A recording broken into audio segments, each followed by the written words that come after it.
আসসালামু আলাইকুম বন্ধুরা, তোমরা সবাই কেমন আছো? আজকে আমি দেখাবো কিভাবে ডিম ভেজে ঝুরি করে লাউ দিয়ে রান্না করতে হয়।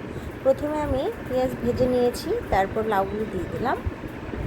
হ্যাঁ, লাউগুলো খুব সুন্দর করে কষিয়ে নিতে হবে। আমি প্রেশার কুকারে দিয়েছি।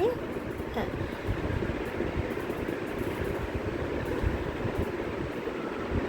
লাউগুলো সিদ্ধ করার জন্য আমাকে সিটি দেব, 2টা কি 3টে সিটি দিয়ে তারপর সিটি দিতে দিয়ে এদিকে আমি ডিমটা ভেজে নেব। ডিমটা ভাজছি। এখানে দুটো ডিম 3টে ডিম দিয়ে করা যায়। হ্যাঁ, ডিমটা ভেজে সুন্দর করে আমি ঝুরি করে নেব।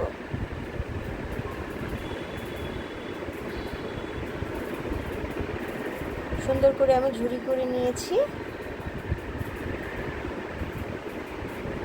ঝুরি করে নেওয়ার পরে আমি এগুলো লাউয়ের মধ্যে দিয়ে দিব। দেওয়ার পরে এই যে কি সুন্দর একটা রেসিপি তৈরি হয়ে গেল। খেতে খুবই মজা, সিম্পলের মধ্যে।